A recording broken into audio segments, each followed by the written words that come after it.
America was known as the great melting pot where people from every nation could come to enjoy our freedoms. It was called a melting pot because these differing nationalities were mingled together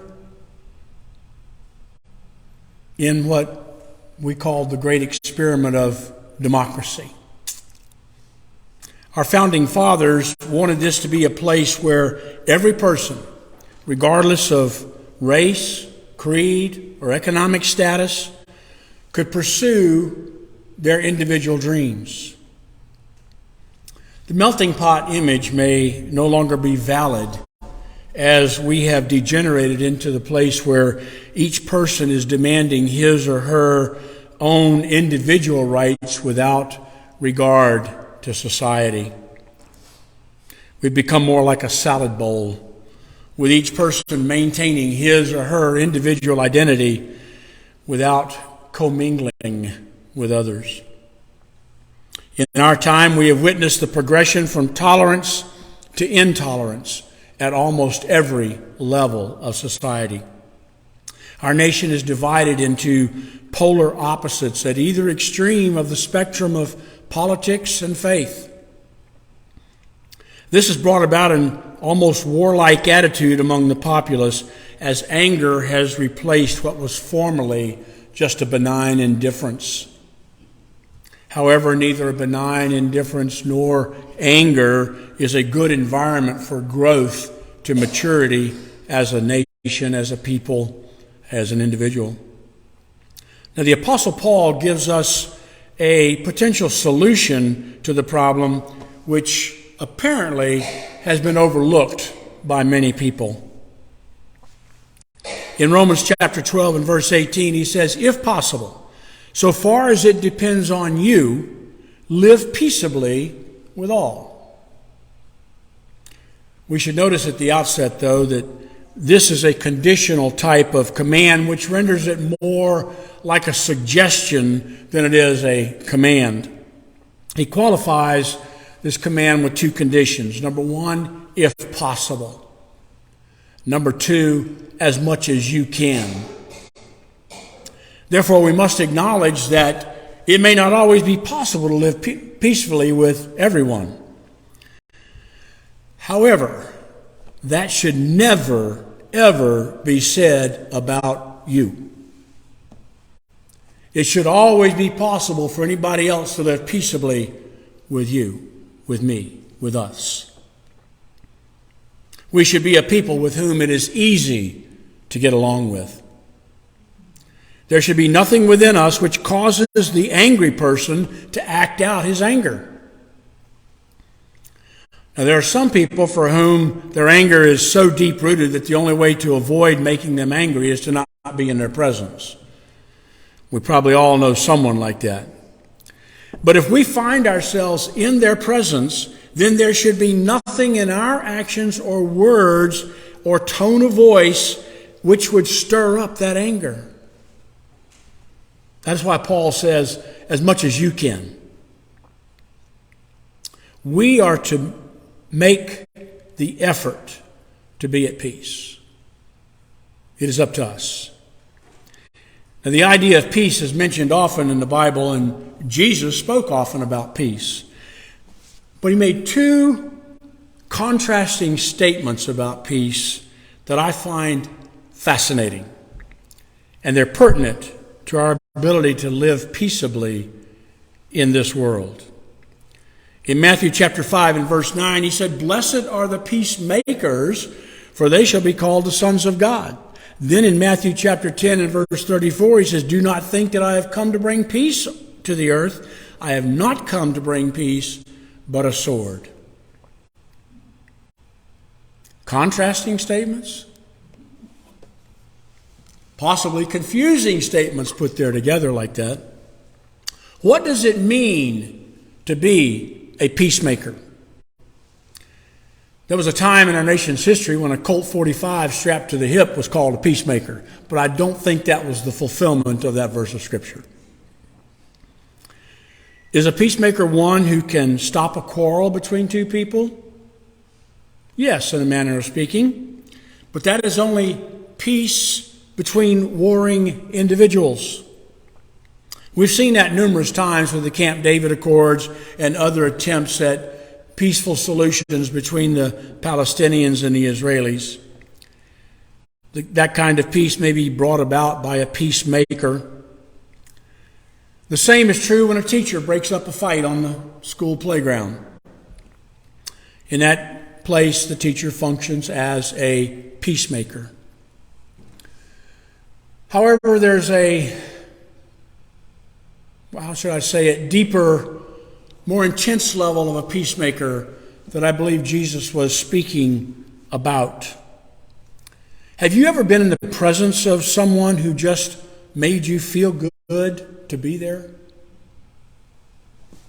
Their very presence brings about a serenity in your being which you probably cannot explain. It just is. That person is a peacemaker. They bring peace with them wherever they go. How's that possible? How's it possible to be that kind of a peacemaker where your very presence settles things for people? It's possible because that person has learned to be at peace with themselves. They are no longer striving to be noticed or recognized or affirmed, approved, or anything else. They know that they are. And the only approval they need comes from God. They know who they are, and they're happy with who they are. They have nothing to prove to anyone. Peace is their habitation. It's where they live. As a result, they are able to bring peace with them into any situation.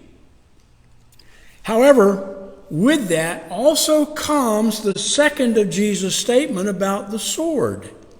Their peace can also bring a sword. Consider this verse from Isaiah. In Isaiah chapter 45 and verse 7 we read, I form the light and create darkness. I make peace and create evil. I, the Lord, do all these things. Now, this verse makes it appear that evil is a byproduct of making peace. If I were to build a wall across the middle of this room, I am making a wall, but I create two rooms. Now, all I did was build a wall, but it created something, a byproduct. The rooms are a result of having made something. When Jesus, who is the Prince of Peace, came into an area, the demons got stirred up, and they began to torment the person with whom they had made their habitation. His peace caused the evil to come forth. Chaos cannot stand order. Chaos cannot stand peace. When he said that he came to bring a sword, he explained what he meant. In verse 35 of chapter 10, we read, For I have come to set a man against his father, and a daughter against her mother, and a daughter-in-law against her mother-in-law. Is that his intention? Does he actually cause that? Is that what he wants to happen? Is that what he's doing? Or is it a byproduct of something else? This continues to be the reality for those of the Middle East, especially for those who become a Christian from a Muslim or a Jewish family. The very fact of their conversion causes trouble. That person is shunned, ostracized, and no longer considered a part of the family. In some of the more strict areas, they are killed. Both Jews and Muslims have a legalistic idea about what it means to be right with God and to serve Him. For them, it is based on what you do and believe. It's not based on who you are. Now, I've witnessed this many times within the church. When the charismatic movement began to penetrate the denominational churches, I was often told tongues divided our church. When I would investigate, though, I would discover that tongues did not cause the division, but people's reaction to the phenomenon caused the reaction, caused the division. I was helping to establish a Presbyterian church of a different denomination down in Arkansas in the late 80s. Now, some of the people I brought in liked to clap their hands and raise their hands during the singing part of the service. The pastor's wife was uncomfortable with such expressions, and she prevailed upon her husband to get them to stop. The church folded in less than 3 months. They weren't causing the division. Their love and joy and ecstasy in the Lord stirred up something that someone else could not handle. As much as lies within you, be at peace with everyone. So I ask this question. Is it necessary to make your opinion known in each and every situation? When someone is telling about what they believe or what they've experienced, is it absolutely necessary that you express your opposite belief or experience? As much as lies within you, is it not possible to refuse to touch the bone of contention? If someone says, I'm for so-and-so of the political party, is it necessary that you lambaste them for being so stupid? That's where our society has gone. Another way to test this is to ask this question about it. When was the last time you managed to change someone's opinion on an issue by stating your opinion in contrast to something they had said right then?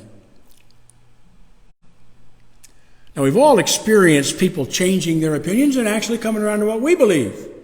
Or we've been changed, come around to what they believe. But never in that moment of rubbing each other with opposite opinions. It takes time for things to settle. It happens so rarely that we should realize that is not the approach. If all you're wanting is to express your opinion, okay, you've done that, but is that being at peace with everyone? All we actually do in that is to further the divide between us. Do you have a right to voice your opinion? Absolutely. I'm not talking about that. But is that the wisest path to take? That's the issue. Yes, we all have a right to our opinion, and we have a right to express that opinion. But is it necessary? Learning to control yourself and the expression of your opinion is an essential step in living peacefully with everyone. Proverbs chapter 21 and verse 23 says, whoever keeps his mouth and his tongue keeps himself out of trouble. It wasn't until I learned to sort of play my cards close to my chest that I quit getting in trouble. My whole 4 years in the military was one session of trouble after another because I voiced my opinion. You don't have opinions in the military.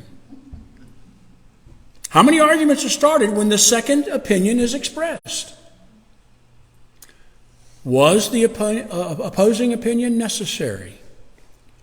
We go on in Proverbs in chapter 17 and verse 27, we read, whoever restrains his words has knowledge, and he who has a cool spirit is a man of understanding. A cool spirit is a person who has dealt with his anger. Having dealt with their anger has brought them understanding. Understanding has given them the ability to restrain themselves from always having to speak. We've all heard the proverb which says, it's better to be silent and thought a fool than to open your mouth and remove all doubt. King Solomon said it differently. He said, even a fool who keeps silent is considered wise. When he closes his lips, he is deemed intelligent. He said that not speaking your opinion on every subject would make people think you are wise. And yet we voice our opinion so they'll know how smart we are. It is counterproductive. James gives us the practical application of how to live peacefully with everyone if at all possible. In chapter 1 and verse 19, he says, know this, my beloved brothers, let every person be quick to hear, slow to speak, slow to anger. He says that if we could only learn to listen without having to inject our thoughts, anger would hardly ever show up. These are not 3 steps to doing something. It is 1 step. Be quick to hear. And if you avoid speaking, anger is not going to be there. James goes on to say that an ability to restrain your tongue from always flapping is a mark of true spirituality. He says, if anyone thinks he is religious and does not bridle his tongue, but deceives his heart, this person's religion is worthless. Think about what I've shared with you these past few minutes. How many arguments are begun because the second person had to counter what was said by the first person? Usually it's just in the form of a conversation, not trying to do anything. The first person is just expressing themselves. But we can't stand that for some reason. When we counter the statement of another person, we have essentially invalidated them and their opinion. We have essentially, in sociological terms, told them they're wrong and they're worthless. Is that really what we want to do with people that we're engaged with? Paul began this section where I find this verse about living peaceably. He began the section by saying, let love be genuine. Genuine love accepts another regardless of their weird opinions about life. Love does not try to correct idiotic thinking.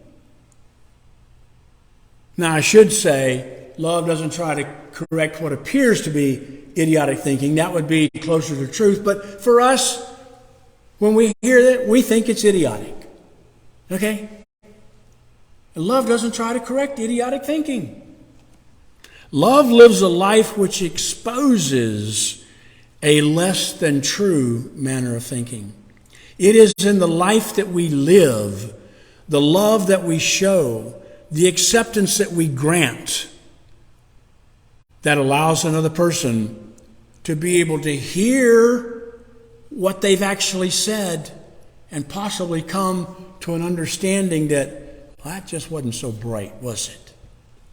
But as soon as we get in there, it is human nature to defend ourselves. When we give our second opinion, they have to defend themselves because they've been attacked.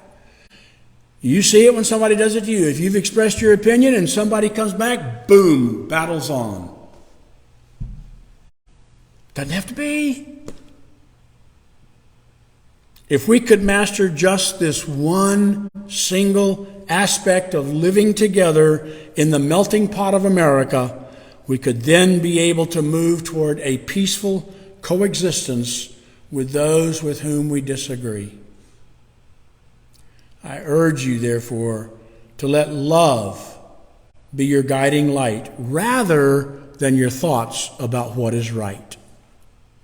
The guiding light of love rather than thoughts that are right. Let it be yours. Put it into practice. Try. The next time somebody says something and you get it, Make them laugh, yes. Because in that place you might get a chance to share your opinion if you've got them laughing, because then they're not going to be attacked. Oh, I was thinking, whatever. But just try to withhold. It's harder than we think, but it's more valuable than you'll ever know.